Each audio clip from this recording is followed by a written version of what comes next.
So good evening, everyone. We will be waiting for 5 more minutes for everybody else to join. We'll start at 6:05.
Hello, can everyone hear me?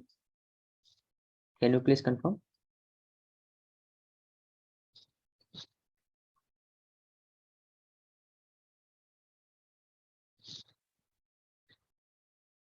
Hello, Ashwin, can you hear me? Can you, Hello, okay, okay. I can Can hear. okay. Thank you. So we'll start in just 5 minutes. We will wait for some more time for people to join. Yes, sir. Okay.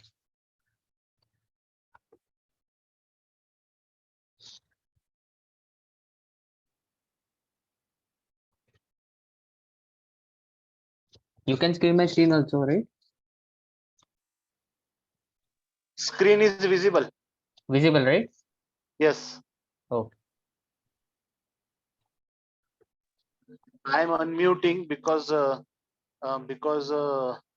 if it is not unmute by everyone, then there will be a disturbance in lecture. So if everyone is mute, then one person is talking, then everybody can listen. So I am Yes. unmute. Yes.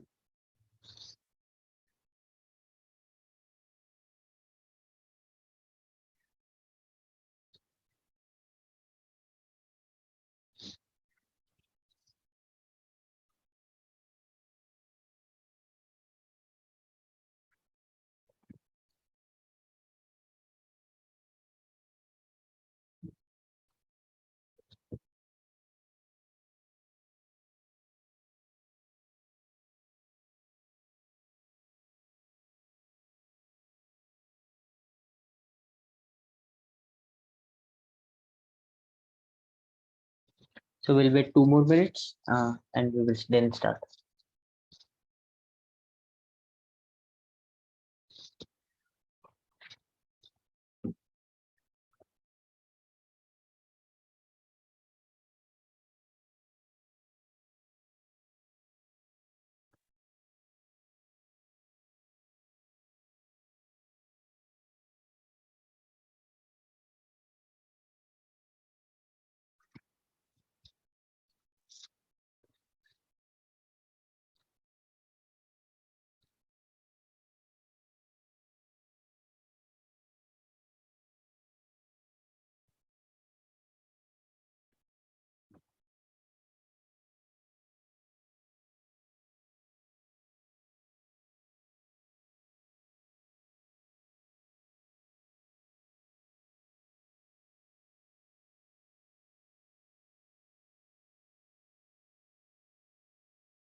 So then let us start. If people wants to join, they will join afterwards. So good evening, everyone.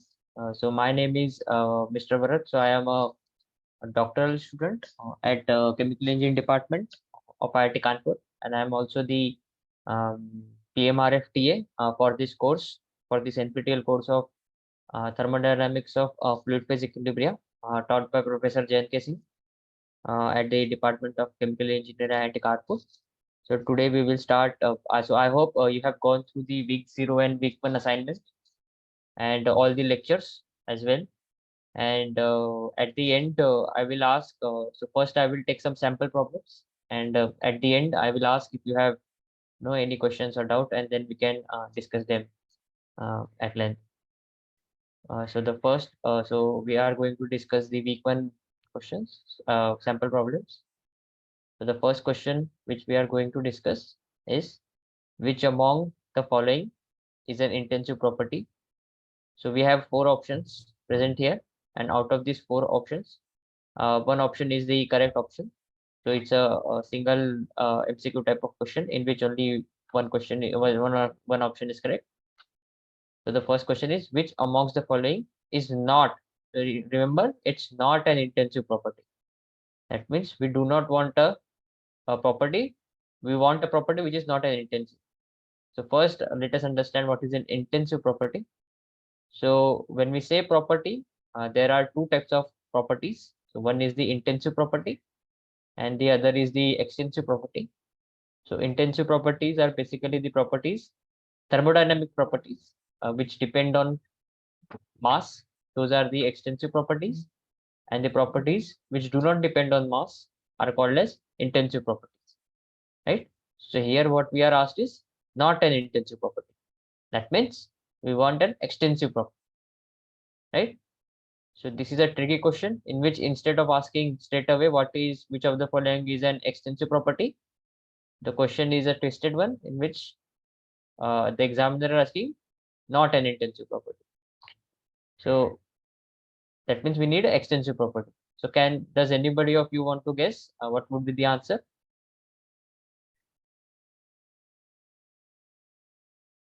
So Narsimha, are you there? Would you like to answer?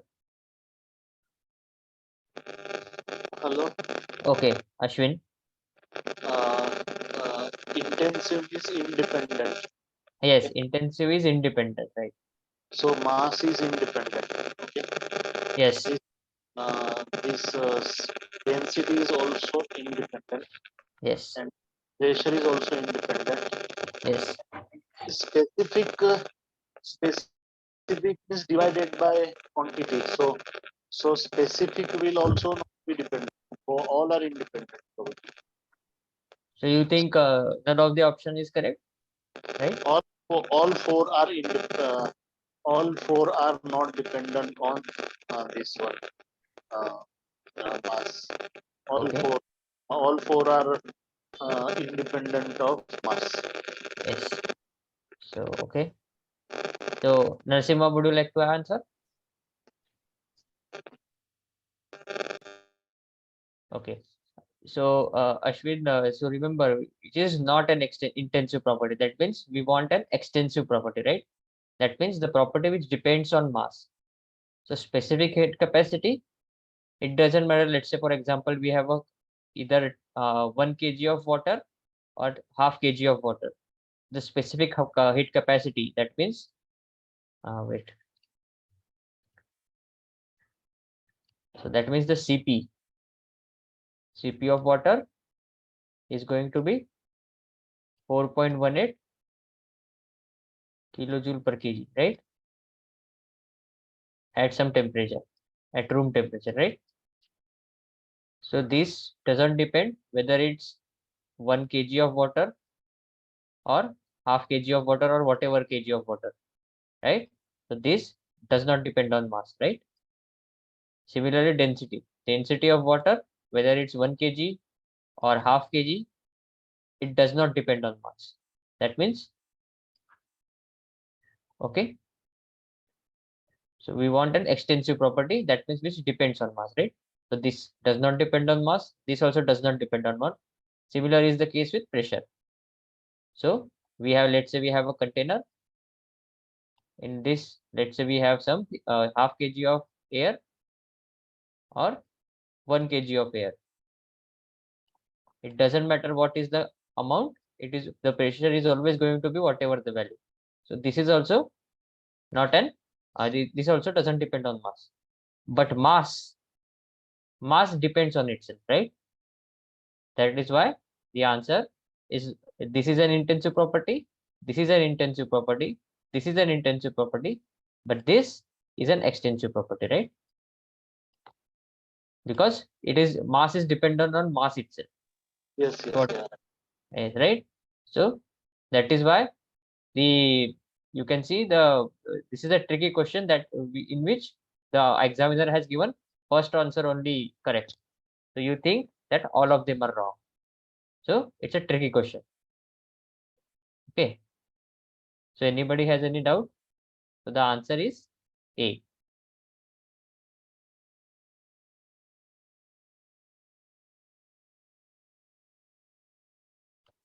We have our answer. The answer is A. This is an extensive property, right? So then now we'll move. If anybody has any doubts, they can ask. Otherwise, I'll wait for 1 minute. If anybody has any questions, otherwise we'll go. Right. So answer is mass, right? Why? All properties which depend on no mass are called as extensive properties, and the properties which are independent of mass are called as intensive properties. So we want an extensive property. So let us now move on to the next question, right? So the next question is, a system that does not permit transfer of matter but permits transfer of energy between system and surrounding is known as, option A is isolated system, option B is closed system, option C is open system, and option D is none of the above.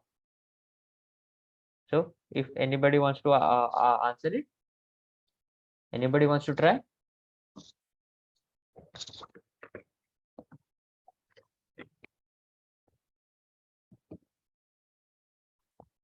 So let us understand the question, right? A system that does not permit matter. So first of all, let us understand what is a system. So in thermodynamics, we have two things, right? A system, let's say a system, this is a system, and this is the surrounding. The highlighted part is surrounding, right?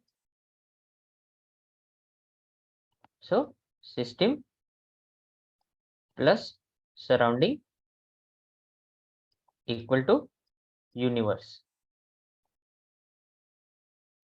So if you have a glass of water, let's say a container filled of water, so you draw a boundary around it,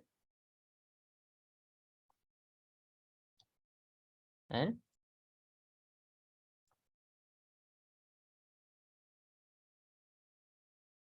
so this is our system. So system is what we study, and if you leave whatever comes out of this boundary is called as surrounding. Okay, so this is what the examiner wants to ask us, that this is the system, and then we draw a boundary and this is surrounding. Now what he is saying is, it permits transfer of matter. That means, let's say there is water, so this water can go from system to surrounding, right? But energy it cannot permit. That means this is an insulated system. That means here heat or work cannot cross the boundary, right? And then what he's asking is isolated system. So let us first understand then what is an isolated. So as the name, from the name you can say it is an isolated. That means this is system, We consider this is system and this is surrounding. So this, there is no interaction between system and surrounding. Neither the mass passes from system to surrounding, nor the vice versa, nor is the energy is getting transmitted in the form of heat or anything. So isolated system will be a system in which neither the in which delta m equal to 0 and delta E. So here E stands for energy. Delta E is equal to 0. So this is isolated system. A closed system, or let us go from here to here. So what is an open system? So open system is system, and then here we have surrounding. So it allows both transfer of mass. Delta m is non-zero, and delta E is non-zero. So that is open system. Okay, and closed system,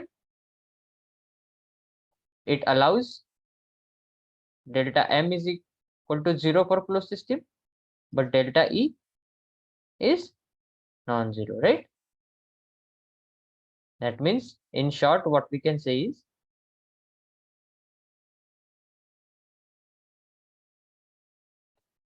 if we have a open system, so this is open. So for open system, it can exchange, system and surrounding can exchange mass as well as energy. So both of them non-zero, right? This is open. If in open system, you make an arrangement where energy transfer cannot occur. So that is called as a closed system. Okay. So closed system, delta m equal to 0, but energy not equal to 0. Right? It can exchange energy, and isolated will be closed system. You put interact heat transfer heat transfer equal to 0. It does not exchange. So then it will be isolated. So in which delta m is also 0 and delta E is also 0. Right? So with this, let us check what it has. Does not permit transfer of matter. That means delta m is 0, but permits transfer of energy. That means delta E not equal to 0. So which one is it? It is this one, which is a closed system, right? So anybody has any question?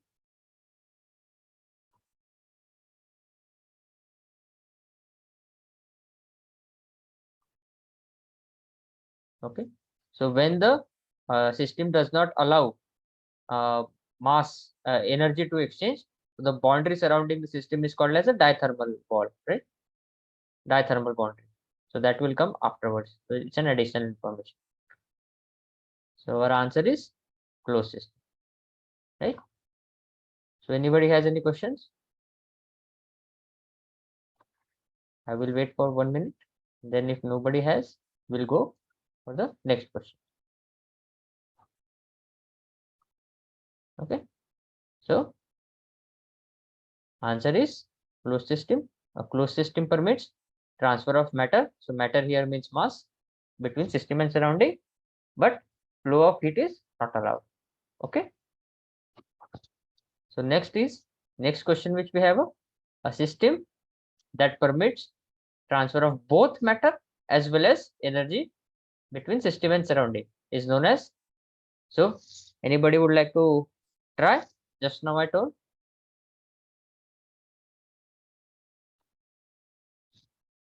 So Ashwin, you would like to try?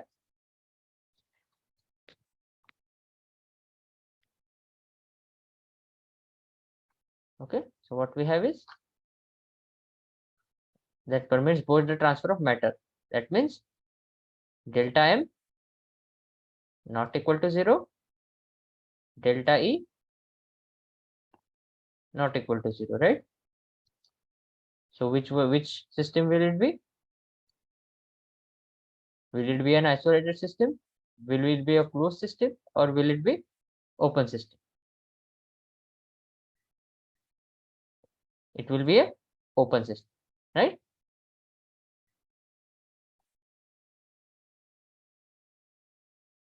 Let me repeat again. I will again tell. So when delta M not equal to 0, delta E not equal to 0, we have open system. Okay.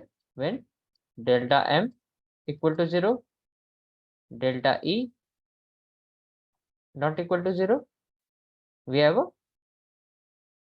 sorry, delta M not equal to 0, E is equal to 0, we have a closed system. And when delta M not equal to 0, E not equal to 0, then we have a isolated system, right? So by this definition, we have open system, right? So the answer is open system. Okay. Does anybody have any doubt? So I'll wait for 1 minute and then we can go to the next question.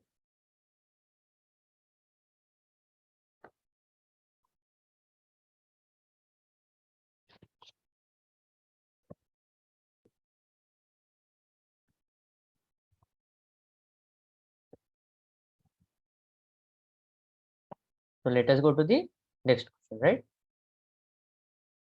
So which we have, which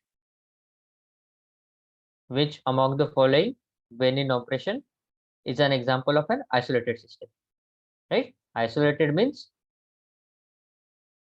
delta M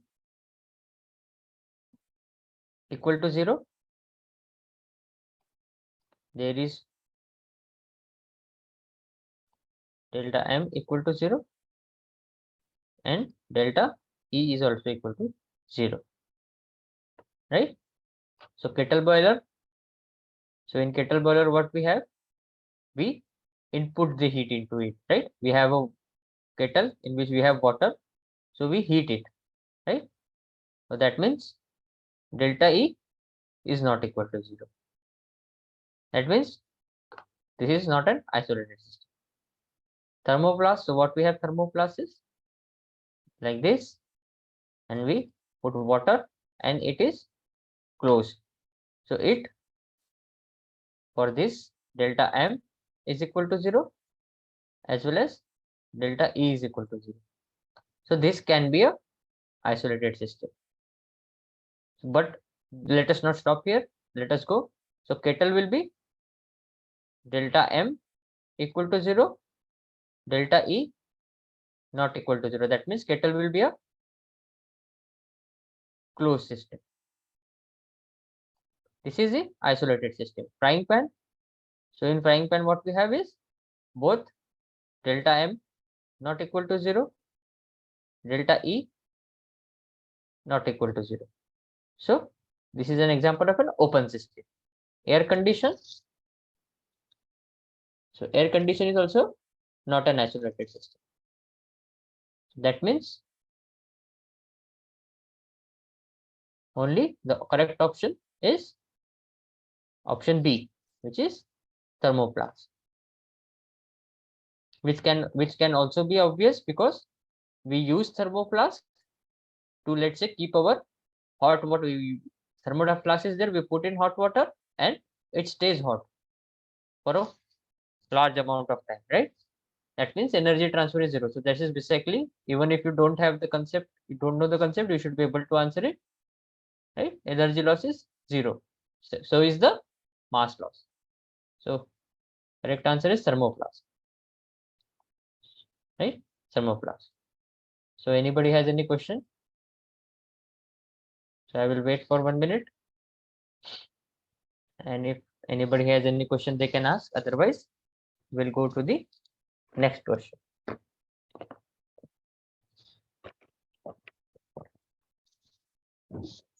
Okay. So no questions. So I assume everything is clear. And then we go to next question. So what is the next question? If the direction of a process can be reversed at any point by an infinitesimal change in external condition, then the process is known as, the option is reversible, irreversible, partially reversible, and none of the above. So would anybody of you would like to try? Right. So first let us understand what is a process. So let us consider that this is a thermodynamic diagram in which y-axis represents pressure and x-axis represents volume. So let us assume that this is the point 1. So when you go, so this is the initial state of the system. So when you go from 1 to 2,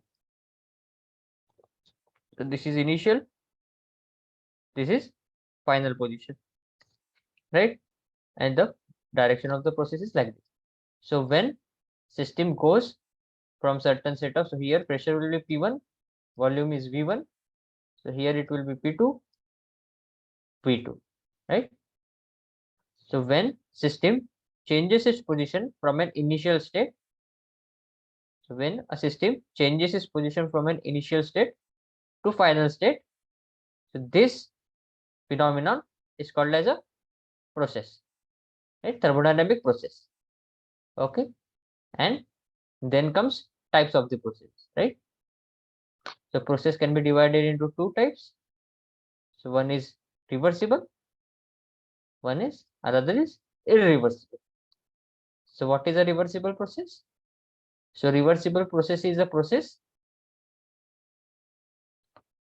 The reversible process is a process in which when system goes from point 1 in its initial state to final state, each and every step, each and every the path which it follows, the path which it follows, it's we can break it up into very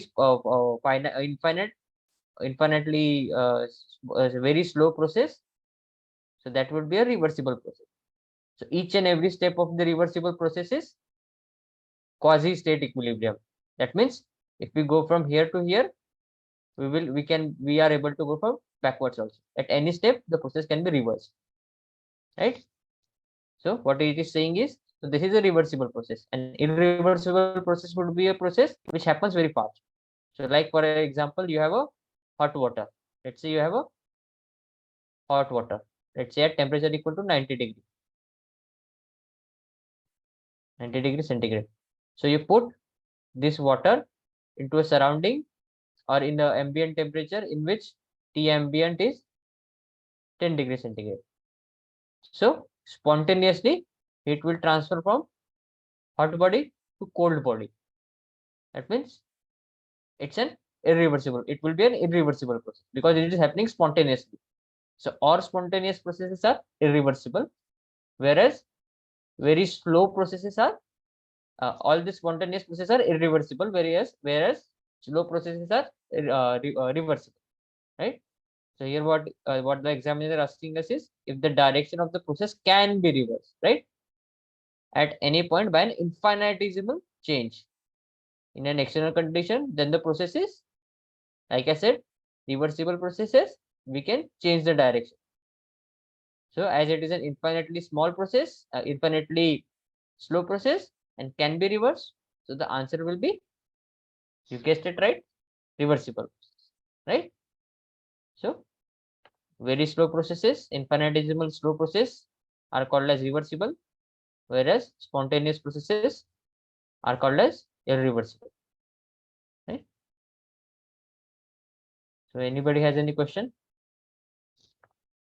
So I'll wait for 1 more minute and then we can go. So this is the answer. If a direction of a process can be reversed, we have a reversible process, right? Reversible. The explanation is process which can be reversed at any moment and can bring both system. So here this word has to be highlighted, right? Which is both, right? Both system and surrounding. So there can be a process in which only system can come back. Like for example, we can have a glass of water at 90 degrees centigrade. We put it in environment at T, let's say 20 degrees centigrade. So it will lose heat and eventually the temperature will become 20 degrees centigrade, right? But then we can again heat this to again bring its temperature to 90 degrees centigrade.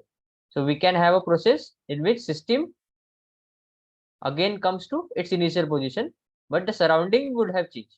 So here the temperature, let's say, becomes 20.001.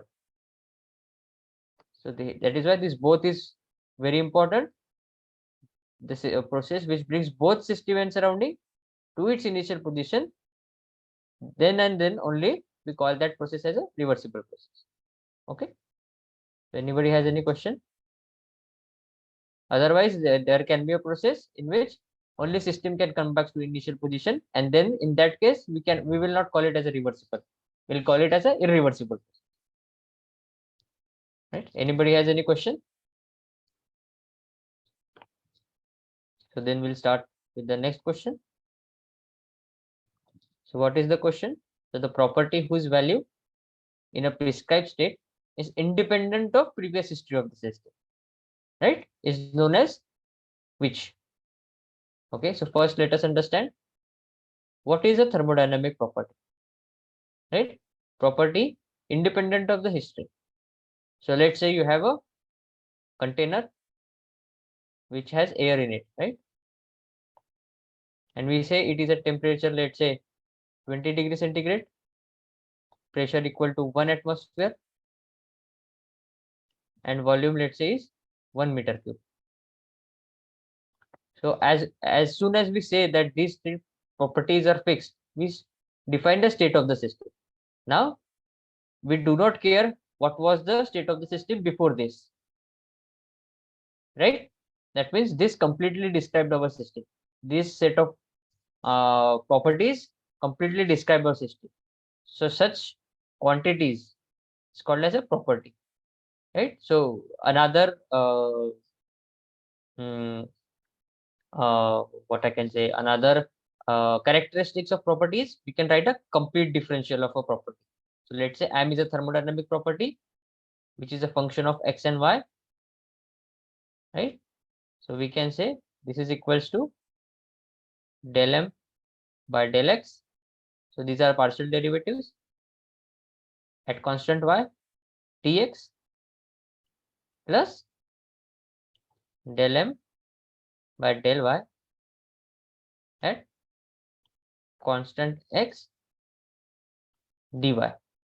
Okay, so this is another characteristics of property. A property is a continuous function. That means its that means the double derivative remains the same. That means del 2m by del x del y should be equal to del 2m by del y del x. So it does not matter how we take. So this is basically a definition of property. Okay. So now let us go back to the question again. Let me first remove this. Okay. So we have a property whose values in previous state is independent of the history. See, independent. So it's a state function. Like for example, temperature. It's a so all the properties are always state functions, right? That is one of the characteristics. That is one of the requirements for a particular thing to be called as a property. So temperature is a state property. It doesn't depend on the previous state, right? We do not care how the system arrived at that particular temperature. We just care what is the temperature. Similar is the case with pressure. We do not care how this pressure was being established. We just care what is the pressure. Same goes with the volume. But there are other quantities which are path function. That means which depend on how we reach, which is called as so for some example would be the heat. So this will see next week. So heat is a path function, right? For example, we have system here, system here. So we go from here to here. There are many ways of going. Like this we can go, like this we can go, like this we can go. So the heat, the path functions will depend on the path. So if we follow this path, the path function, let's say heat Q will be some Q1. If we follow this path, it will be Q2. If we follow this path, it will be Q3. And it's possible that Q1 not equal to Q2 not equal to Q3, right? But so such quantities are called as a path function.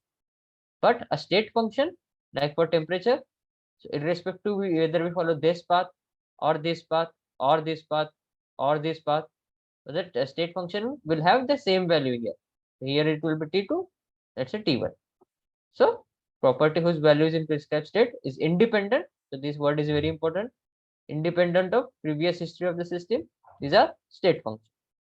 The correct answer would be B, state function, right? So anybody has any questions? I will wait for 1 minute if anybody has any questions. If nobody answers, ask, then we will go to the next question. Okay. So what is the answer? B, state function. The state functions are the thermodynamic properties which depend only on initial and final. So this is very important, initial and final state of the system, and are independent of the path taken to go from initial state to final state, right? So now I'll wait for 10 seconds.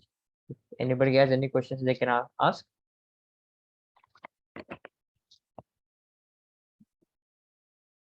So we'll go to the next question. So what is the next question? Thermodynamic equilibrium implies what?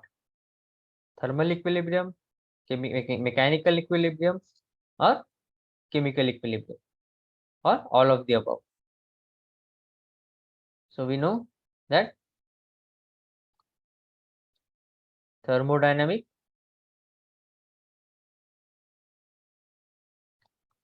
equilibrium means change in pressure or change in temperature has to be zero, change in pressure has to be zero, and change in chemical potential has to be zero. So chemical potential is what we will be talking very in detail in the subsequent lecture, right? So thermodynamic equilibrium implies delta T is equal to 0, delta P is equal to 0, and delta mu is equal to 0, right? So delta T equal to 0 means what? Thermal equilibrium. Delta P is equal to 0 means mechanical equilibrium. And delta mu equal to 0 means chemical equilibrium. So thermodynamic equilibrium means thermal equilibrium plus mechanical equilibrium plus chemical equilibrium.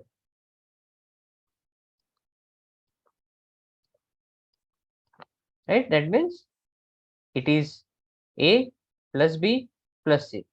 That means the answer will be option D, all of the above. Right?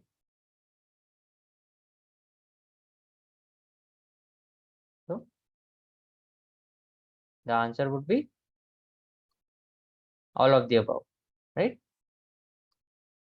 All of the above. Thermodynamic equilibrium plus thermal equilibrium plus mechanical equilibrium plus chemical equilibrium, that means all of the above, right? A system is said to be in thermodynamic equilibrium only and only when it has achieved thermal, mechanical, and chemical equilibrium, right? Anybody has any questions? So here I will ask a homework question, which I hope you can try to find, and then if you are able to answer it, we can discuss it in the next class. So the question is, what is the difference between steady state and equilibrium? right? Equilibrium. So this is a question, homework question. Does the steady state imply equilibrium, or and equilibrium implies steady state, or what is the relation between them and what is the difference between them? Steady state. So if you have taken an undergraduate course on heat transfer and mass transfer, so there we say steady state. And in thermodynamics, we always deal with equilibrium. Very rarely do we deal with steady state. So this is a takeaway question. What is the difference between steady state and equilibrium? Right? Similarity and difference. Right? So then we'll go to the next question, and this question we'll discuss it next class. Okay. So the question 8 is, which of the following is not a characteristics of reversible process? Right? So remember, when we say reversible process, so reversible process is an infinitely slow process. Okay. So that means the driving force and opposing forces are in exact balance, right?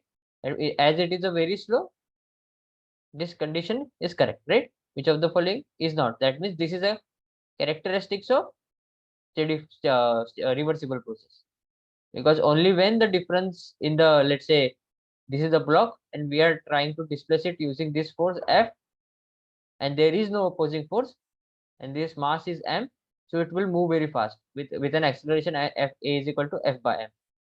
But when there is an F, so here F plus df, and here F is the opposing force, so then the acceleration will be df by m.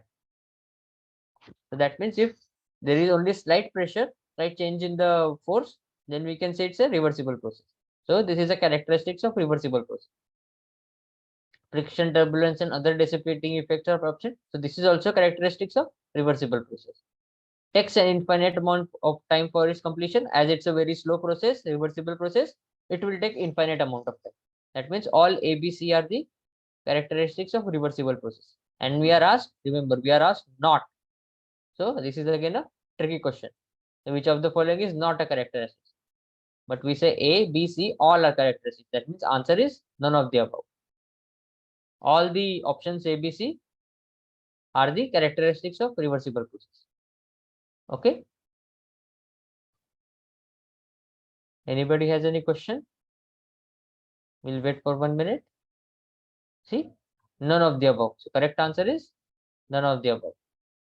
All A, B, C are describes the properties of reversible process.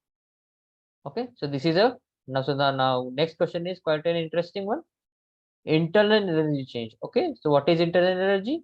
We usually in the textbook, people usually use E, delta E, or delta U as a representation for internal energy, right? So we are talking about this. Both of the nomenclatures are fine. So internal energy change of a system over one complete cyclic process. Okay. So what is a cyclic process? Let us first discuss that. So let's say we have a P and V, and this is the initial point. So cyclic, we know from the word cycle. Cycle means we start from one point, we do something, and then we again end up at the initial point. This is essentially the requirement for a process to be called a cyclic process. We start at some point and then we end up. So this is a cyclic process. Let's say this is the starting point. So this is also a cyclic process because we are coming. Okay. Then this is also a cyclic process, right? Because we are coming. However, this is not a cyclic process because this is the starting point, this is the end point. So system does not come to its initial position. This is not a cyclic process. This is a cyclic process. This is a cyclic process. This is a cyclic process. This is a cyclic. Okay.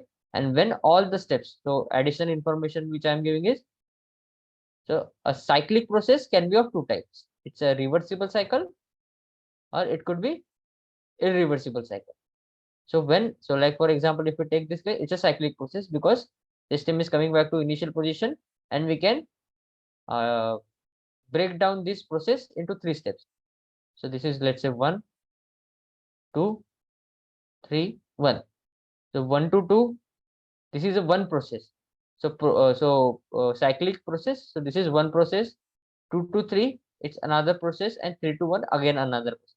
So if all the processes in a cyclic process are reversible, then we say it's a reversible cycle. So this is what will come in.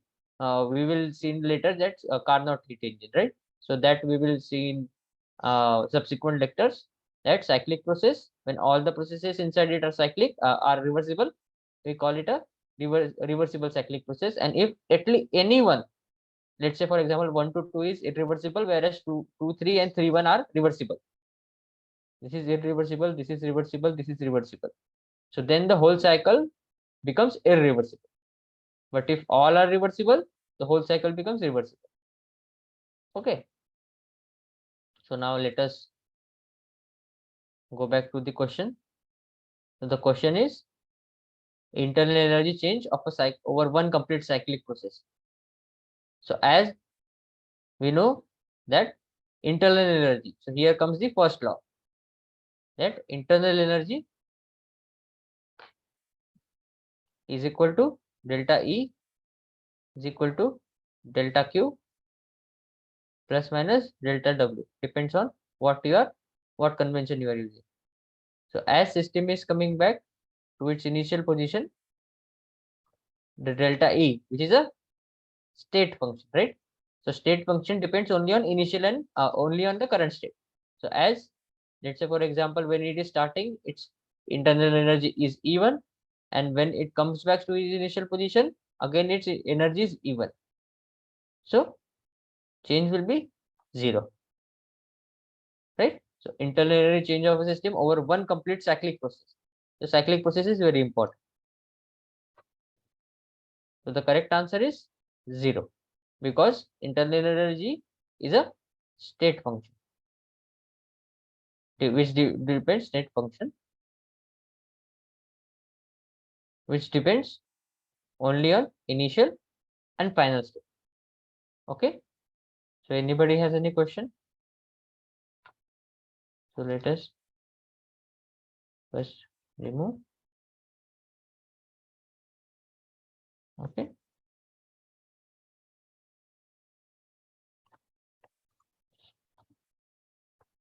So internal energy is a state function, right? And state functions are the functions, thermodynamic function, whose value depend only on current state of the system, and state function depend on initial and final position. As in complete cycle, the system comes back to its initial state, the change in internal energy is same, that means here it should be 0, right? And state function do not depend on path, right? So this is wrong, this is also wrong, this is also wrong. The correct is 0. So anybody has any question? I'll wait for 30 seconds and then we can go to the next question, right?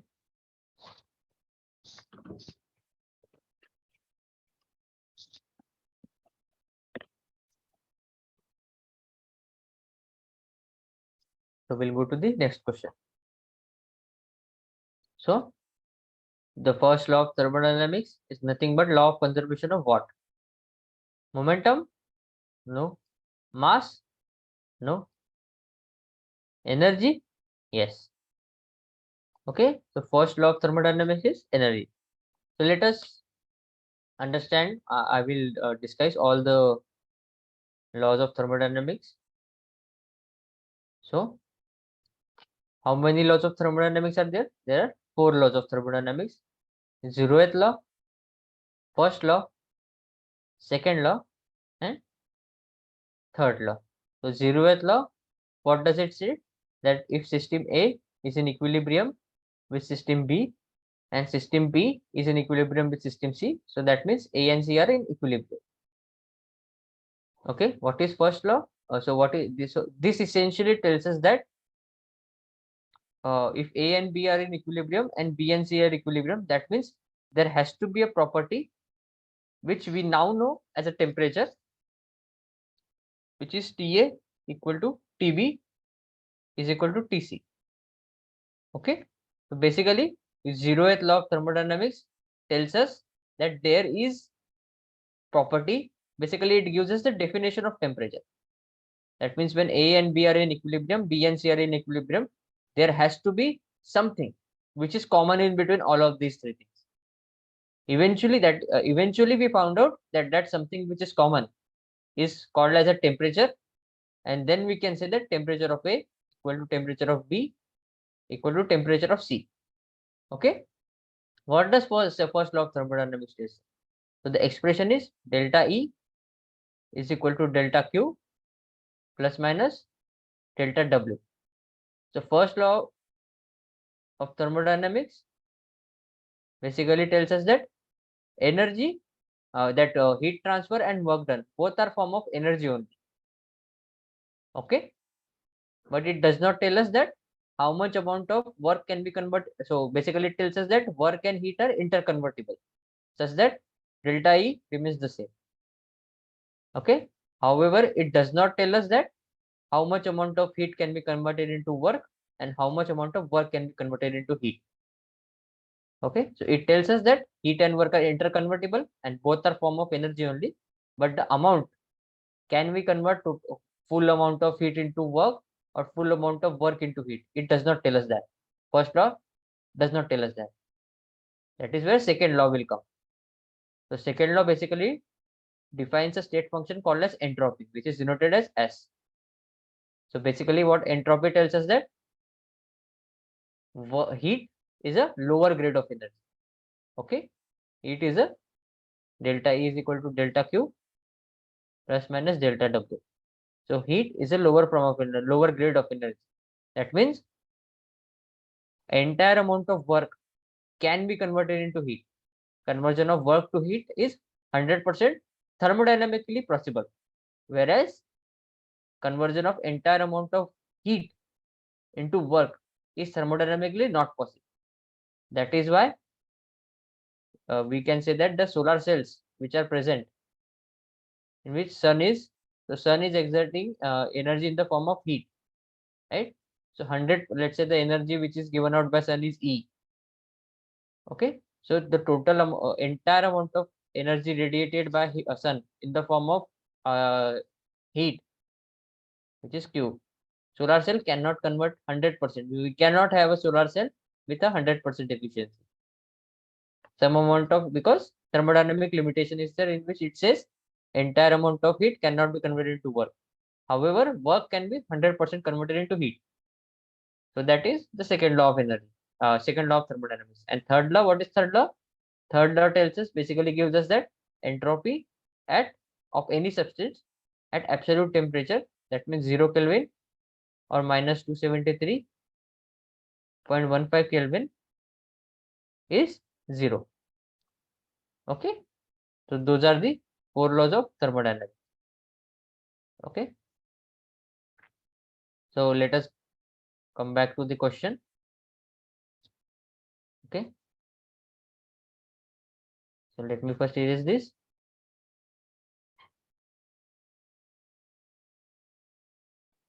Okay, so what is the question? The question is, the first law of thermodynamics is nothing but the laws of conservation of energy. So the correct answer would be energy. Okay, it is not momentum, it is not mass, it is not none of the above, it is energy. So anybody has any question? I'll wait for a minute. Nobody asks, then we'll go further. Okay, so correct answer is C, energy, right? Anybody has any questions? Okay, so let us go to the next question, which is, which of the following statement is correct? So all reversible processes are quasi-static process, all irreversible processes are quasi-static processes, all quasi-static processes are reversible, and none of the above, right? So which is the correct answer? So let us first understand what is a reversible process and what is a quasi-static process. So reversible processes are infinitely slow processes, right? In which both system, both, this is very important, both system and surrounding comes back to initial position, right? Position. That means if we were to draw it on a thermodynamic diagram, let's say P and V, this is the initial position, this is the final position, and if we go from here to here like this, then a reversible process would be able to retrace this path. Again, thermodynamically, we in a reversible process, if this is the initial path, we can trace back the exact same path. So such processes are called as reversible processes. Okay, and quasi-static. What are quasi-static processes? So quasi-static processes are infinitesimally small processes, right? That means this is a state of quasi-static process and reversible process, right? That means let me remove it first. So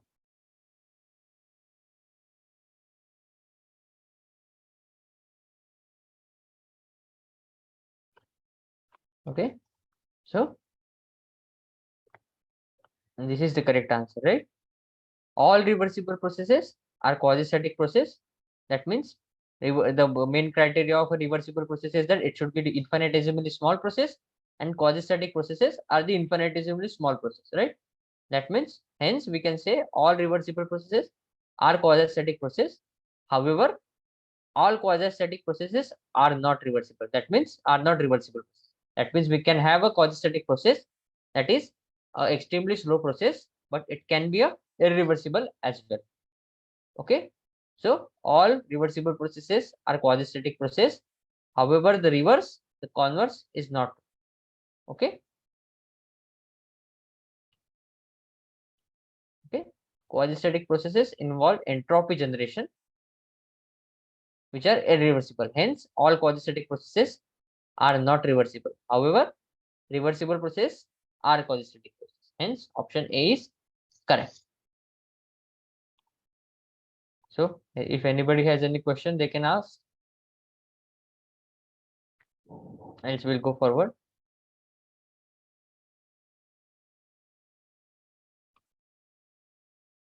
Okay. So this is a very good question, which summarizes all the concepts about the laws of thermodynamics, which we have studied till now. Okay. So let us start. So what is the question? So match list 1 with list 2 and select the correct answer using the code below. Okay. So we have to find, basically it's a match the pair sort of a thing. Okay. So what is the first law of thermodynamics? Entropy of pure crystalline substance is zero? No. We know that this is a third law. Okay. Like I said, entropy at absolute zero, which is absolute 0 Kelvin, is equal to 0. So pure crystalline substances, that means substances at absolute 0 temperature. So this is third law. Okay. Spontaneous processes occur in a certain direction. Okay. That means it's an spontaneous means irreversible, right? Then so this is like only one of them is correct, right? So we have many options here and only 4 options here. If two bodies are in thermal equilibrium, that means we have A equal to 3. A equal to 3, right? Then we have, if two bodies are in thermal equilibrium with a third body, then they are also in thermal equilibrium with each other. Obviously, this is zeroth law, right? That means C is equal to 4, right? Then spontaneous processes. So we'll go to D, law of conservation of energy. We know this is first law, right? So this is first. So B, let's say we don't know. Then we go to D. So what is D? Law of conservation of energy, it's a first, right? So D is 1. So here what we have is perpetual motion of which first can boil it. So this is which? This is which one? This will be the first law, right?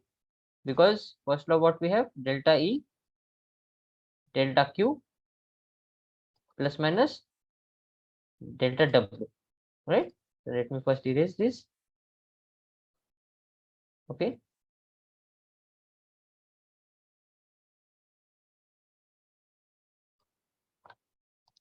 Okay.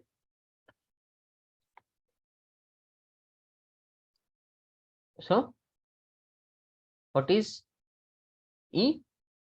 E is also 1, right? So I will write here E is equal to 1 first law, right? Then like I said, complete conversion of heat to work is not possible, as this violates the second law, right? Because what the second law tells, first law tells us that delta E is equal to delta Q plus minus delta W, which first law basically tells us that heat and work both are forms of energy, and we can convert heat into work and work into heat. Both are interconvertible. However, first law does not tell us how much amount of heat can be converted into work and how much amount of work can be converted into. That is the second law, which tells us that heat is a lower grade of energy, whereas work is a higher grade of energy. We cannot convert all the heat into work, but all the work can be converted into heat. Right? So this is second law. That means F is 2. Right? And this is the correct answer, right? Okay. Does anybody have any questions? I will erase it. So the correct answer is option C, right?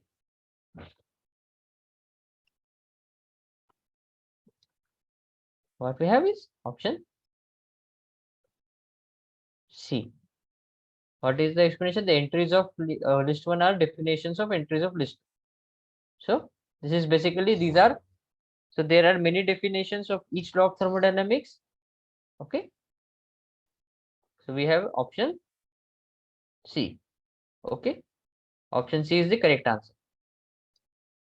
Okay. So now we go to the calculation part question, calculative question. Okay.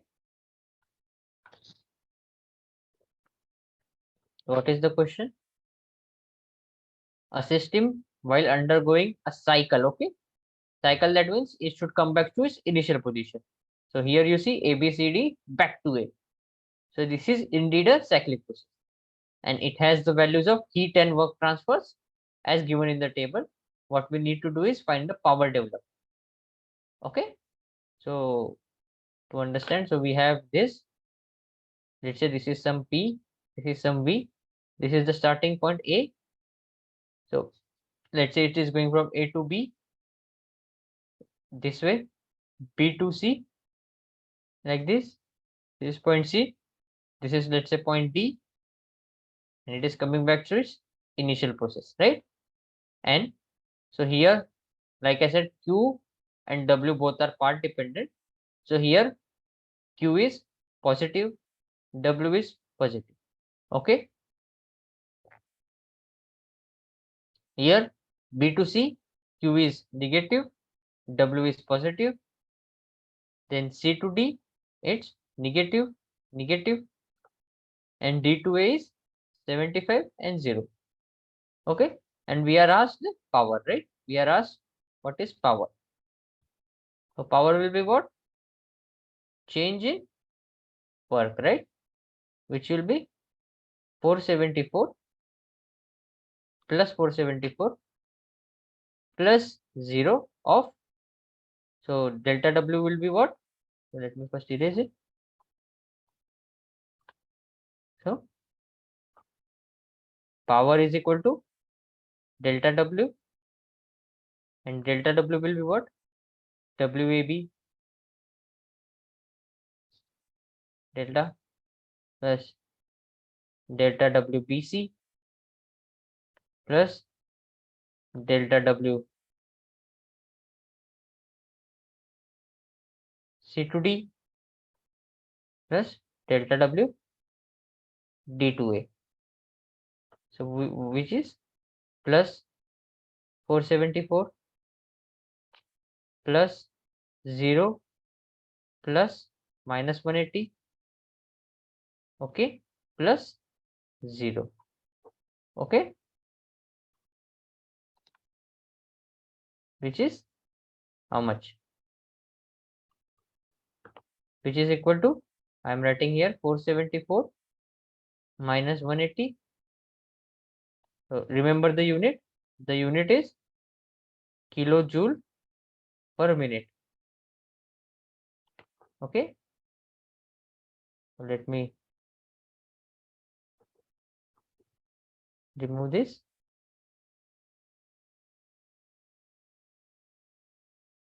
Okay. Okay. So this will be what? 492. Right. This will be kilojoule per minute, and we have option in, we are asked in kilowatt, right? Kilowatt. So what is kilowatt? Kilowatt is nothing but kilojoule per second, right? So we need to convert this minute to second. So how do we do it? We just divide it by 60.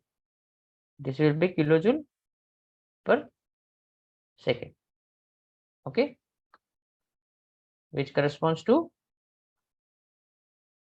this value, right?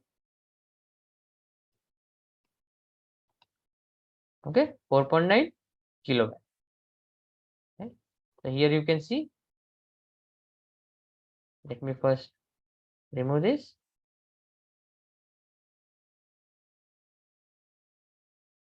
Okay, so what we have is 4.9. So what is the network? This is nothing but power, which is 470 plus 0 plus of minus 180. So here plus indicates work is taken out of the system, and minus indicates work done by the system, right? So this is okay. So minus 180, which is 294 kilojoule per minute.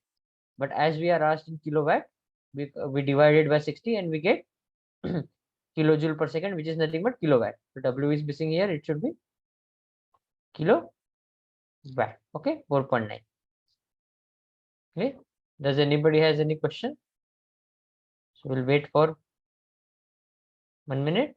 And if anybody has any questions, they can ask. Okay. So this is a very good question.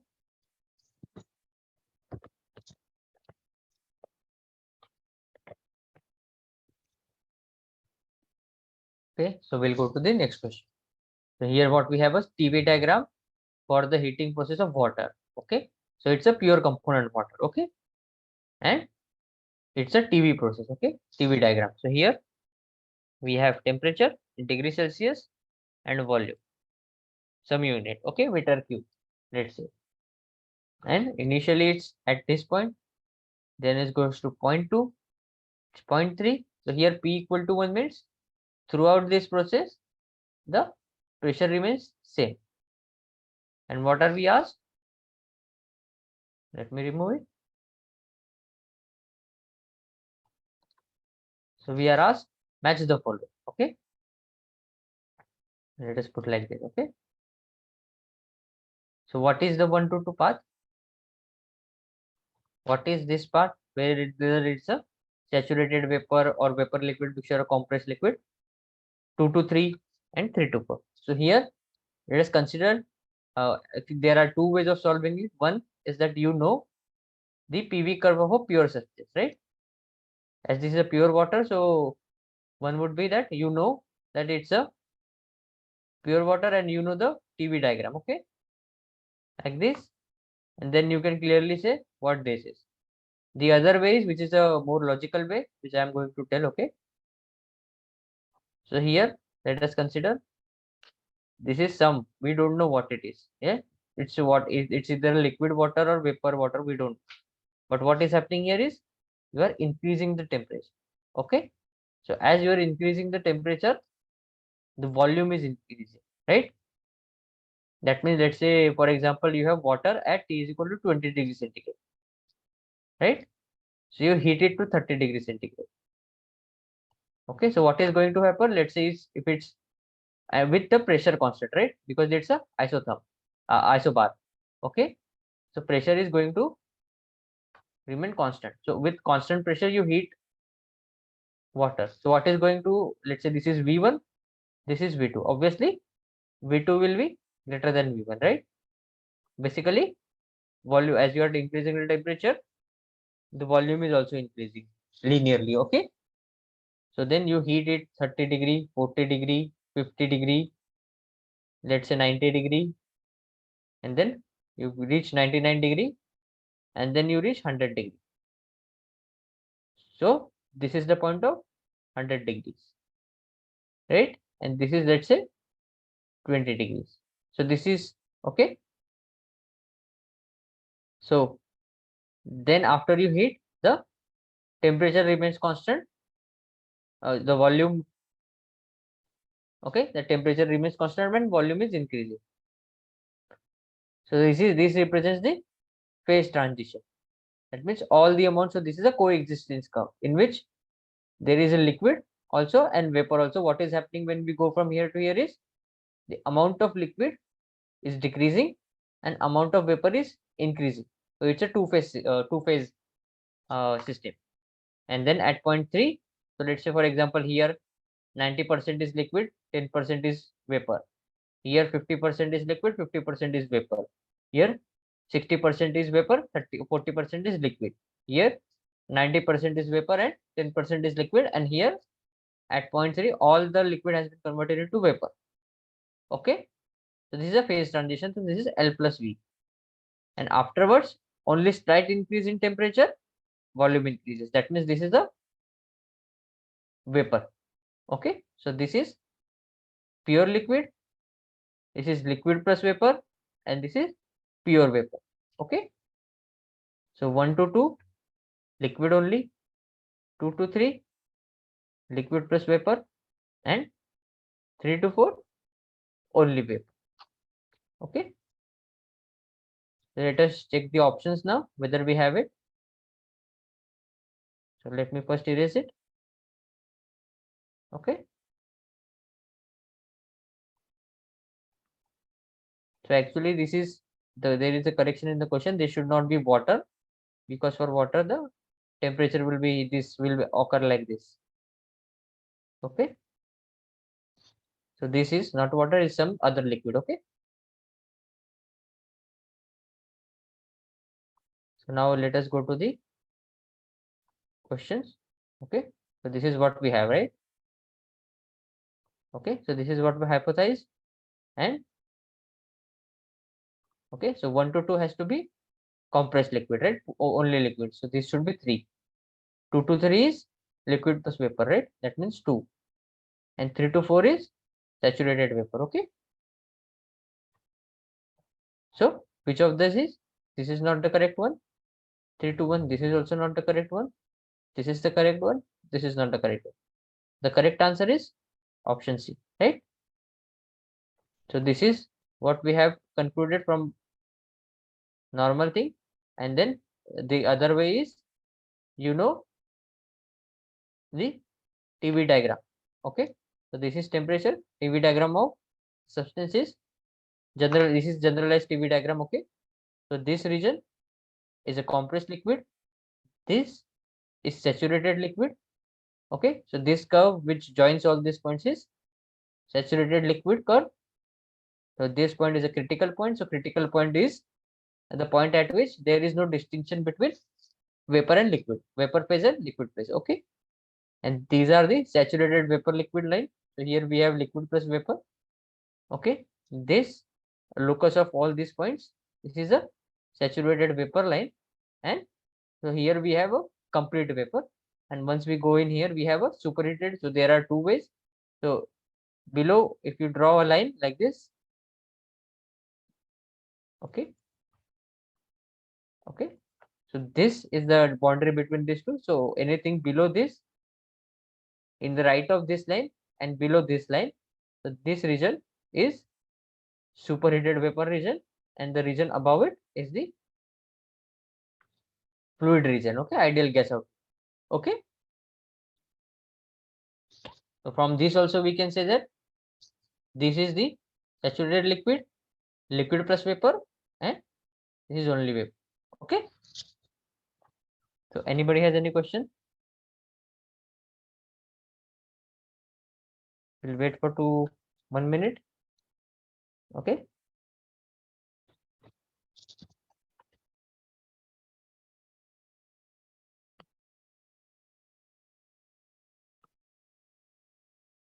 Okay. So nobody has any questions.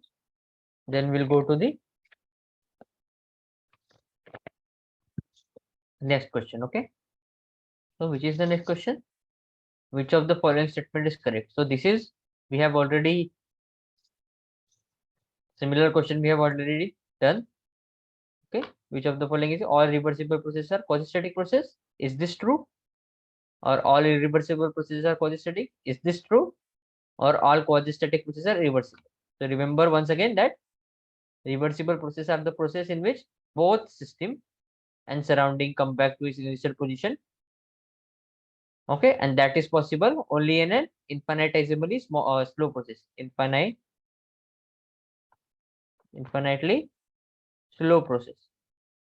Okay, and quasi-static processes are the infinitely slow process. Okay, so hence we can say all reversible processes are quasi-static processes, but all quasi-static processes are not reversible. There can be an irreversible quasi-static process. Okay, the answer is option, you guessed it correct, it's option A. Okay, all reversible processes are quasi-static processes where the reverse is not true. Okay, so let me erase it and do it. Okay, so all reversible processes are quasi-static process. This is correct. All irreversible processes are quasi-static process. This is not true. We can have, but not. It is not a necessary condition. All quasi-static processes are reversible processes. This is not. All reversible processes are quasi-static processes, but all quasi-static processes are reversible. This is not. So this is correct. However, this is not correct. Okay. So option is option A. Okay. Anybody has any question? So this is also a very summarizing question on system. Just like we had a question which summarized the laws of thermodynamics. This is the question on summarizing the various types of systems. Okay. So what is an open system? So open system, let us, I have discussed it, but let us briefly discuss. Open system is, say, both system and surrounding can change mass, and both system and surrounding can change energy. Okay. So that means delta M not equal to 0, delta E not equal to 0. It's an open system. Okay. Then we let us go to closed system. So closed system, change in mass is equal to 0, change in energy not equal to 0. Okay. This is a closed system. Okay. Closed. Then what is a cyclic process? A process which come back to its initial position. Okay. That's a cyclic process. And system. The system is that part of the universe in which we are dealing. Okay. So now let us see. So interchange of matter is not possible in, okay, closed system. Okay. So this to A has to be 3. Okay. Any process in which system returns to its original condition or state is called as a, okay, it's a cyclic process. That means B, answer is 4. Okay. B will line up with 4. Interchange of matter is possible in a You guessed it right. Open system, right? That means C is 1. The quantity of matter under consideration. The quantity of matter or quantity of space under consideration in a thermodynamics is called as, guessed it right, system. That means D is 2. So we have A is 3, B is 4, C is 1 and D is 2. So now let us look at A is 2. This is not true. B is 1, not true. C is 4, not true. D is 3, not true. That means A option is not correct. B, A is 3, correct. B is 1, not correct. C is 4, not correct. D is 2, correct. But as 2 are wrong, this is also not the answer. So A is 2, no. B is 4, yes. C is 1, yes. D is 3, no. Okay. Now let's go to fourth option. A is 3, yes. Okay, A is 3. B is 4, yes. C is 1, yes. D is 2, yes. That means correct answer is option D. Okay. So,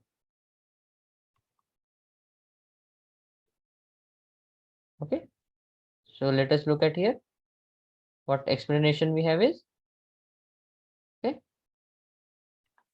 Entries of list 1 are definitions of entries of list 2. Okay. Entries of list 1 are definitions of entries of list 2. Okay. So option is D. Okay. So is this clear to everyone? Okay. If anybody has question, they can ask. So I'll wait for 1 minute. Otherwise, we'll go to the next question. Okay.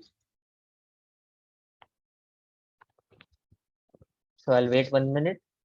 If anybody has any questions. Okay.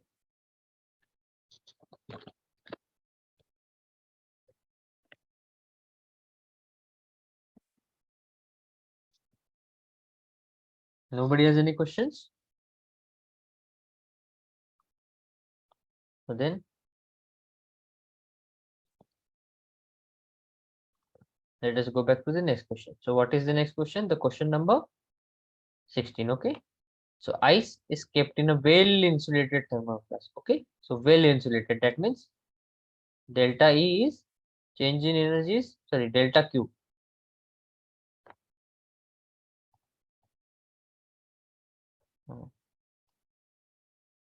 Delta Q is 0. Is an example of which system? So ice kept in a well insulated thermoflask. Okay. So it's an insulated, that means it's delta Q. Thermoflask, that means there is no exchange of energy as well, right? So delta M is equal to delta Q is equal to 0. Okay. So let us again revisit that open system means delta M not equal to 0, delta Q not equal to 0. Closed is for system means delta M not equal to 0, delta Q. Okay. Then isolated means closed means delta M equal to 0, right?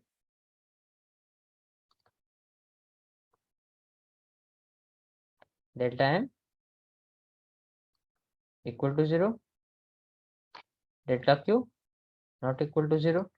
Isolated would mean delta M equal to 0 and delta Q equal to 0, right? So this is matching with isolated system, right? With this definition. So here we are having isolated. So correct answer should be option B. Okay. Okay.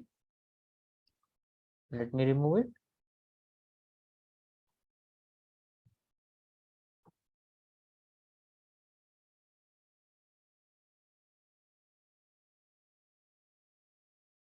Okay, so answer is isolated system.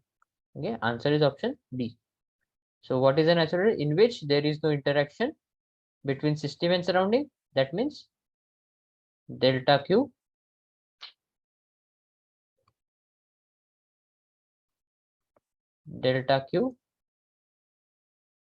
is equal to 0. It is a fixed mass and energy.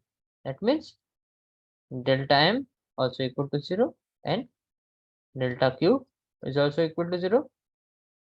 More mass and energy, and as per the definition of isolated system, this is the definition of isolated system. Okay, isolated system. Okay, okay. So isolated systems option is option B. Okay.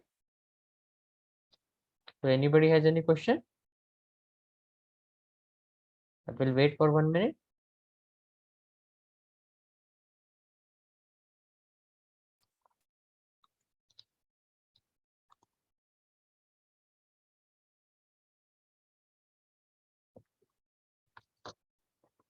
So let us wait for 1 minute. So I'll give 2 minutes of time. Anybody wants to take a break and all? So we'll meet again at 7:30. So it's currently 7:28. So we'll take a 1 minute break. If anybody wants to drink some water and all.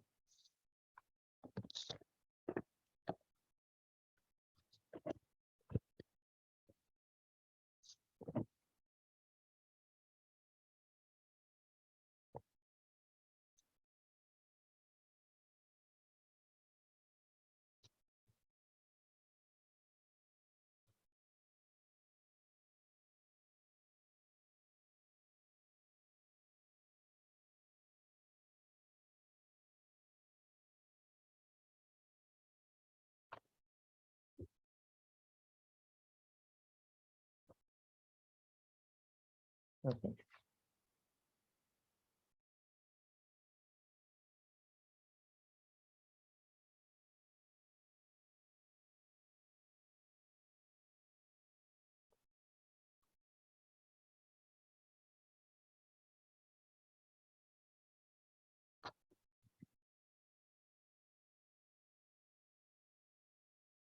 So anybody has any questions? If anybody has, they can ask. Otherwise, we'll go to the next question.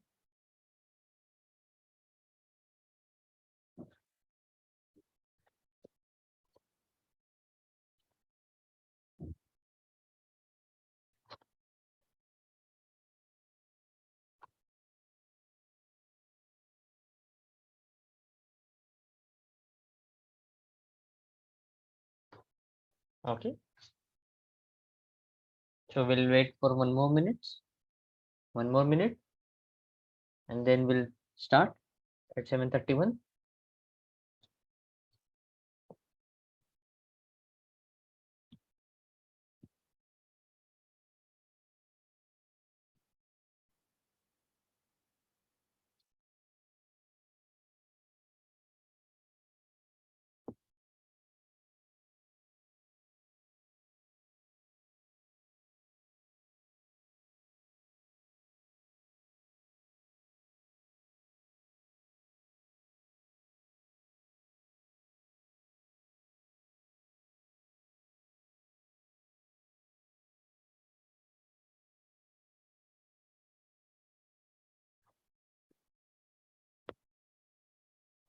Okay.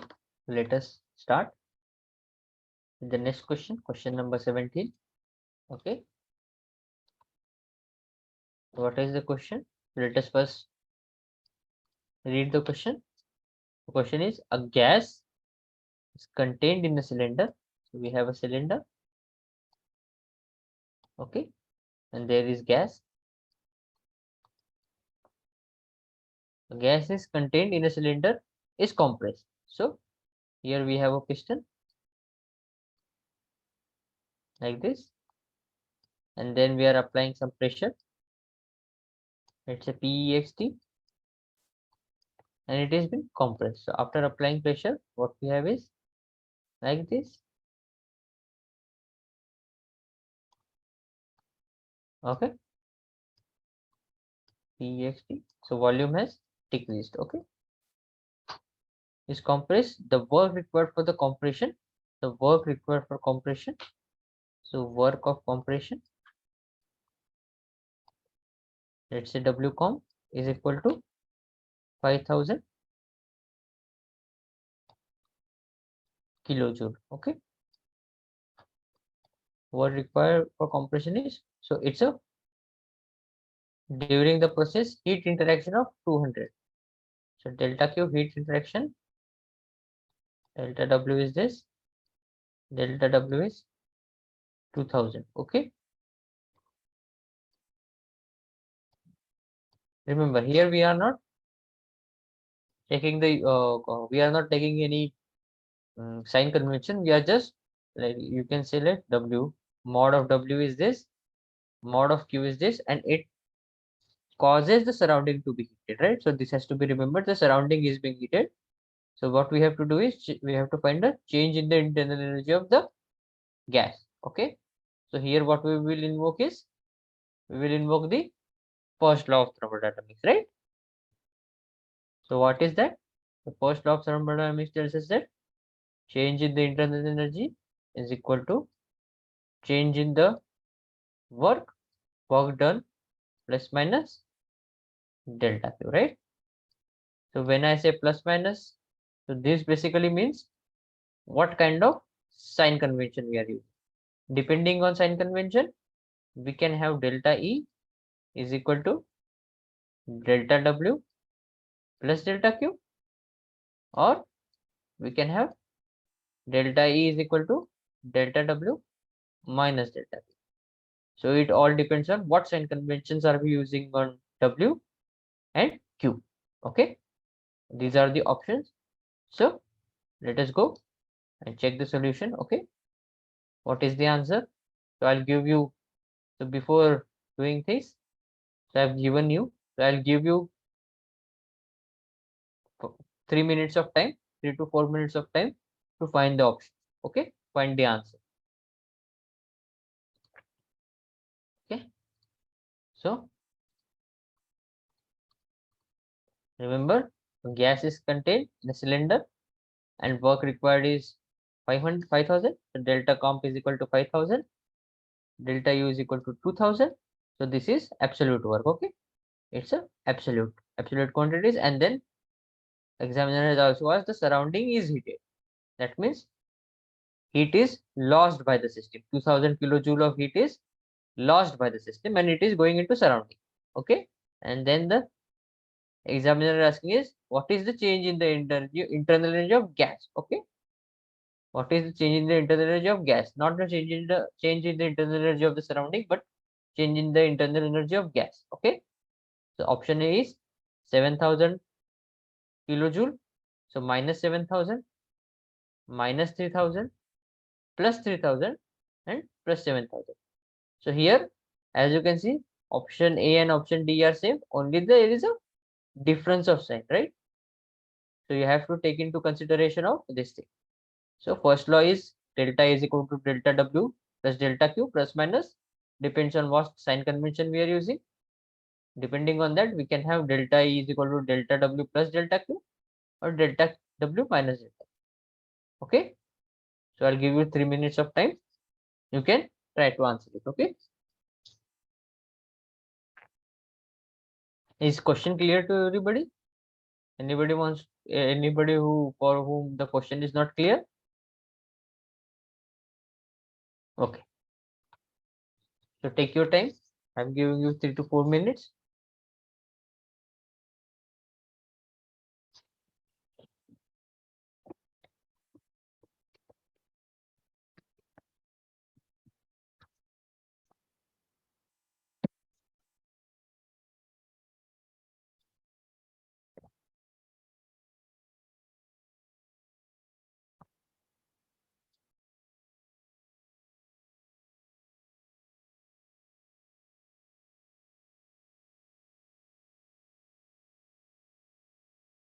Anybody able to answer it?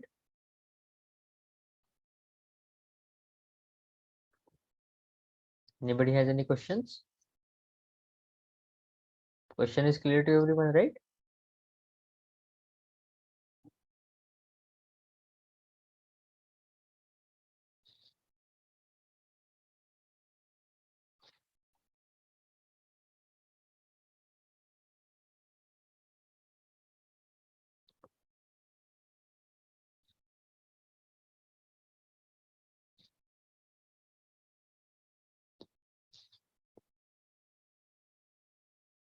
So, what is the correct answer? Anybody would like to try?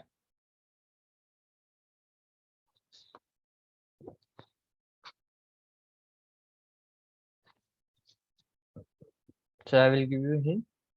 So anybody has so answer will be either B or C, right? One of this is the answer. It is either minus 3000 or plus 3000. So remember it's kilojoule, okay?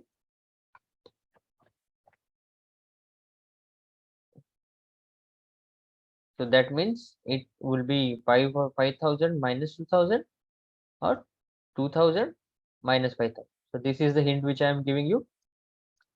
Okay. Remember to consider insert the sign convention. Remember to mention the sign convention which you are using, right?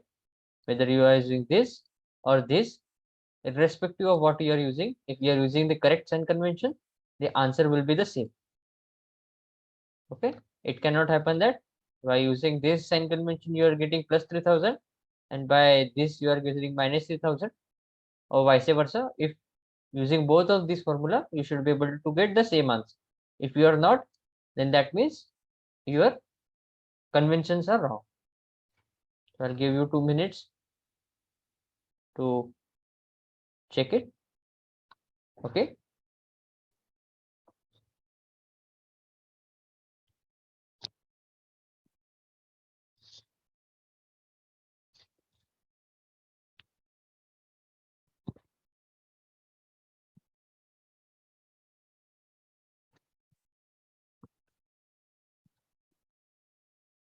So anybody able to answer it? So last 2 minutes I'll give.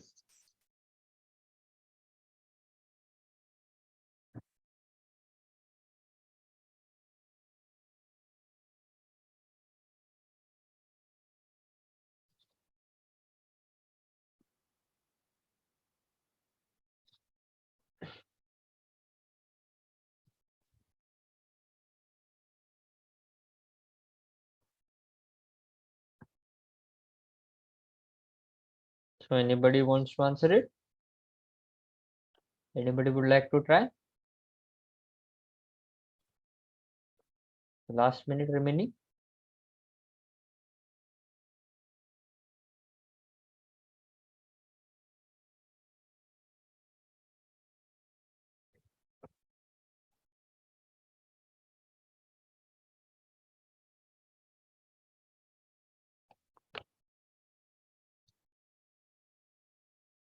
So last minute.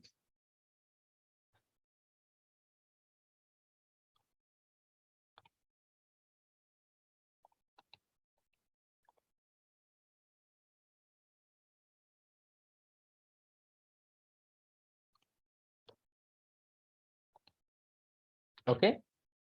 So anybody would like to answer it? Anybody would like to try? Anybody got it? Okay. So let us discuss. So correct answer is this one, right? I gave you hint, either it is this or this. So correct answer is this plus. So, okay. So both the magnitudes and signs are very important. Okay. So let us try solving the question. So what we are giving is change in the internal energies plus. Okay. So this plus when I am saying is, this is the sign convention which I am seeing. Okay. Okay. So also remember that work is required for compression. Okay. So W is of compression.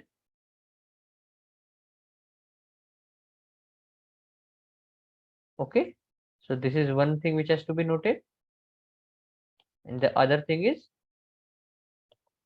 delta Q is for surrounding is to be noted. Okay.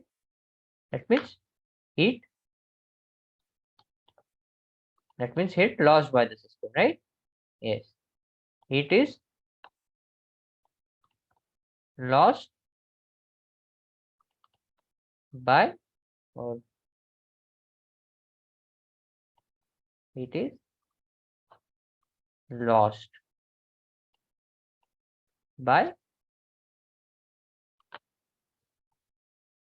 gas in the cylinder. Okay.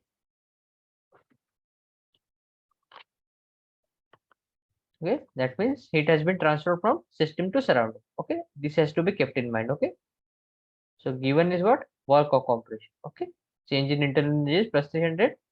Okay, and we are seeing a work of compression, that is delta W, has been given to us 500. And let me use this. Okay, okay, so what we have is, this is the answer, and this is, we are given work of compression 5000 kilojoule, heat lost to the surrounding, very important, delta Q. Okay, so from first law, you can either use delta U or delta E, anything is fine, is equal to plus minus delta Q plus minus delta Q. Okay, so depending on the sign convention which you are using, you will use it. Okay, so depending on the sign convention under consideration, the signs of Q and U, Q and W will be decided. Okay,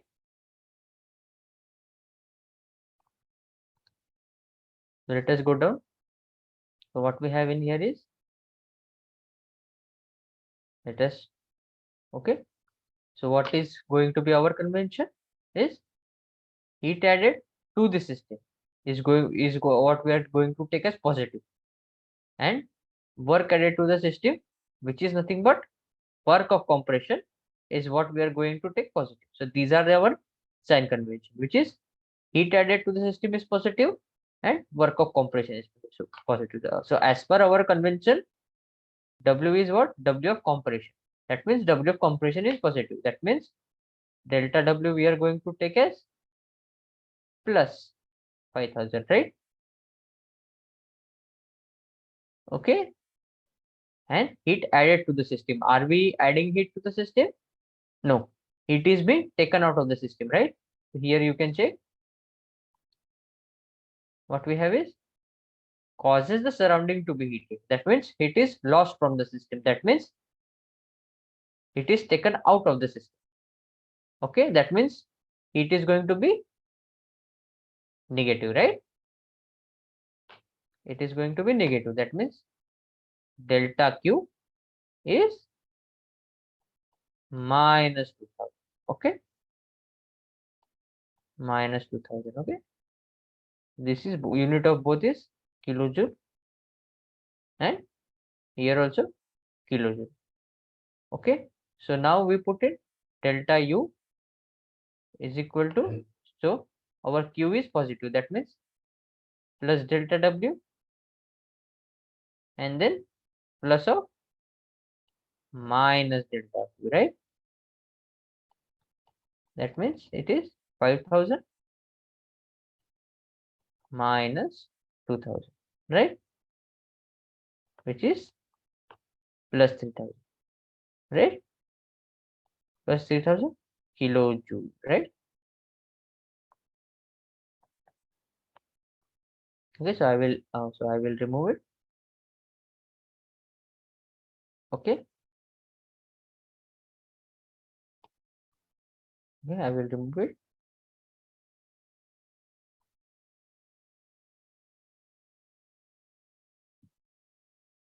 Okay, so answer is this. Delta U is plus 3000 kilojoule. Okay, that means option C is correct, right? So anybody has any questions? This is clear to everyone?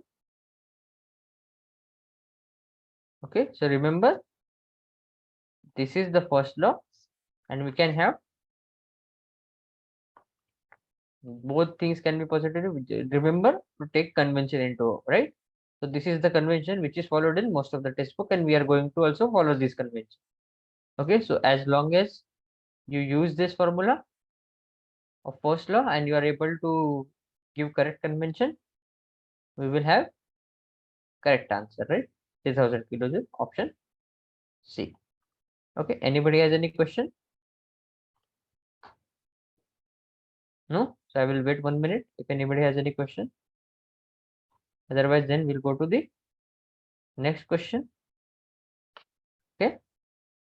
So what is the next question? Which of the following is an example of closed body system? Okay, that means closed system. So let us again revisit. So open system means delta M not equal to 0, delta Q not equal to 0. Okay, closed means delta M equal to 0, but delta Q not equal to 0. Okay, and then last one is isolated. Okay, isolated system is what? Delta M is equal to 0 and delta Q equal to 0. So what we are asked is closed system. Okay, that means we are looking for this. So now lecture room,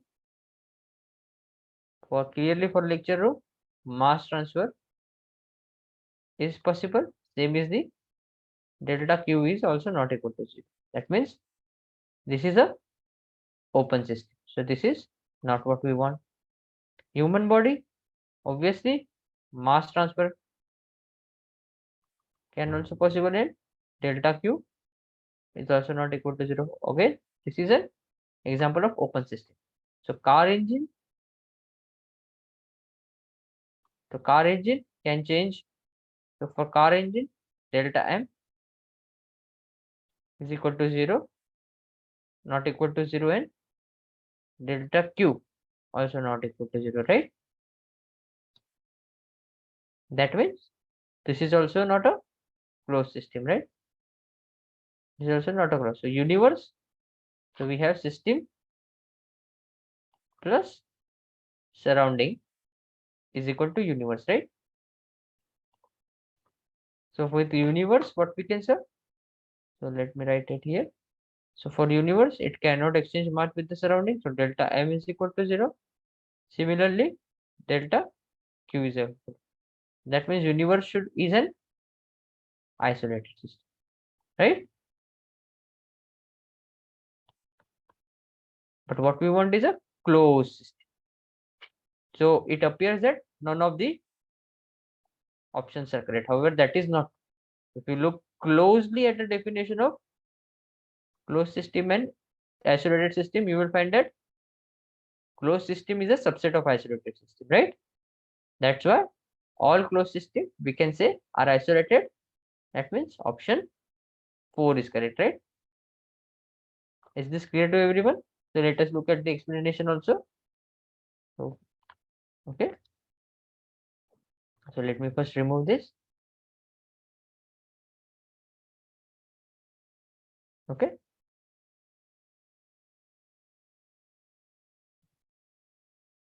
So option is 4.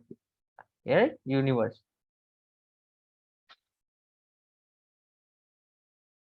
Right? The universe is an ultimately closed system. That means it's an isolated system.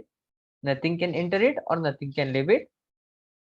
It is essentially an isolated system, but isolated, like I said, closed system is a subset of isolated system. Hence, this is the correct answer, right? Isolated system, right?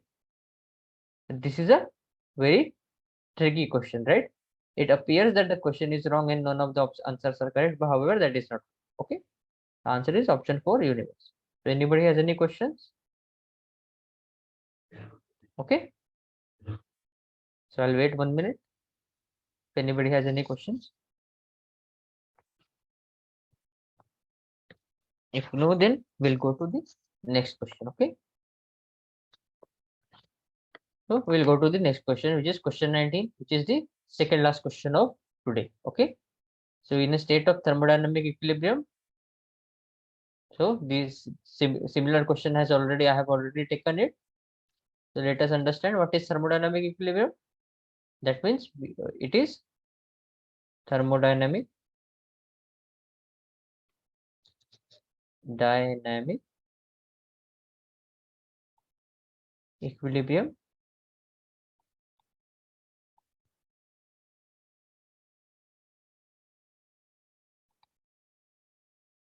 thermodynamic equilibrium means change in temperature is equal to 0, change in pressure equal to 0, change in chemical potential is equal to 0, right? So this means thermal equilibrium, this means mechanical equilibrium, and this means chemical equilibrium, right? So for a system to be in thermodynamic equilibrium, it has to be in thermal equilibrium, mechanical equilibrium, and chemical equilibrium at the same time.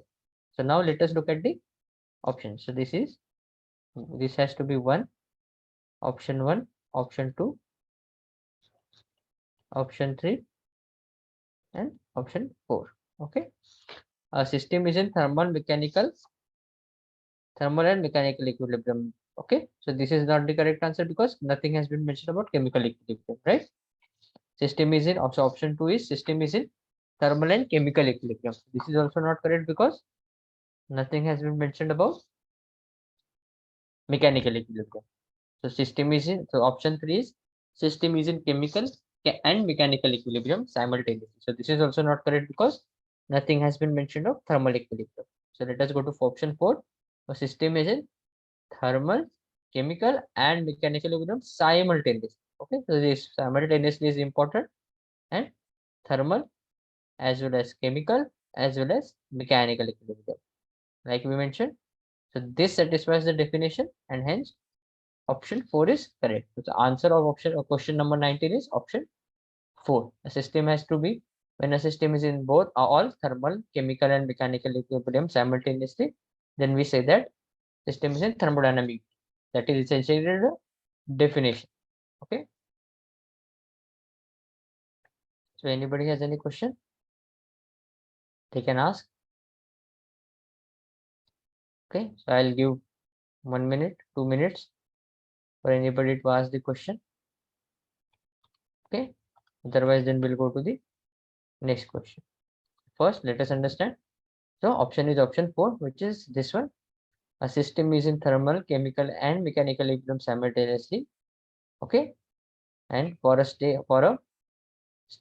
of thermodynamic equilibrium, the system should be in thermal, chemical, and mechanical equilibrium simultaneously. Okay. So now we'll go to the last question. Okay. What is the last question? The internal energy of a system is, option is path function, state function, both path and state function, and none of this. Okay. So anybody would like to try it?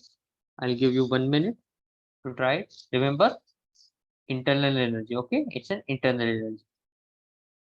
Okay, we also, so just by looking at the option, we can say that it has to be either a path function or a state function, right? You cannot have this, right? And you also cannot have. So just by looking at the question is, option 3 is not possible, option 4 is not possible. Whatever we have is path function and state function. So just remember, try to remember, we have already discussed it in this class. What is the definition of path function and what is the definition of state function? Okay, so as a hint I'm giving, let's say this is thermodynamic property V, this is thermodynamic property, this is P, this is V. We have this point, which is initial point. We have this point, which is final point. Okay, and then we are joining like this. So let's say, so we are joining like this, we are joining like this, we are joining like this. Let's say, so let's say 1, 3, 2, 1, 4, 2, 1, 5. So they are 5 different ways of reaching from 1 to 2. So I will give you a hint is that one is that what are those properties which do not depend on path. Okay, those are called as what? And those who depend on path, that means path functions are the functions or the properties which depend on the way we take, right? For example, let's say some q is a path function. So q of 152 125 to 2 will not be or may be equal to q of 142, which is not equal to q of 132. So such properties are called as path function. Okay. Okay. And then those properties, let's say the properties, let's say R. So R is a state function. So in that case, R132 should be equal to R142, which should be equal to R15. Okay. So such properties are called as state function. Okay. So what is an internal energy? So with this definition here, we can also look at what is internal energy. Let's say first law of thermodynamics, what does it say? Delta U plus minus delta Q. Okay, that means anybody would like to answer? I'll give you 30 seconds. 30 seconds to 1 minute to find. Right? What is internal energy? So it will be path function? No. It will be a state function, right? Because it does not depend on the path. It depends only on initial and final state. So internal energy is a state function, right? So let me first remove it.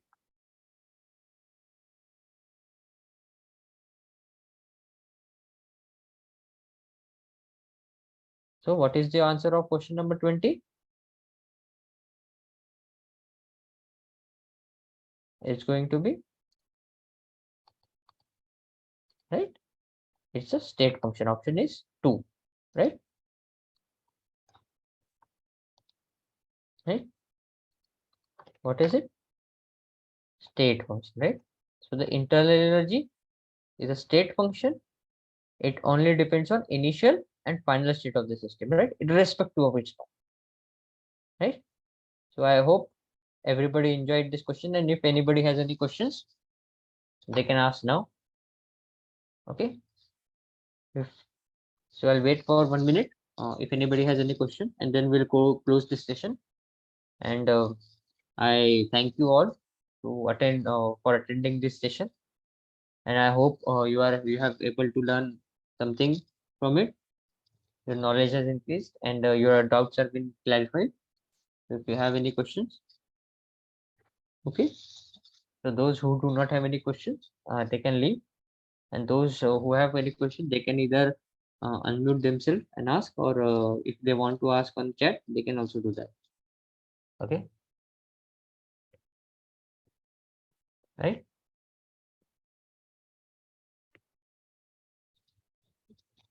So nobody has any questions.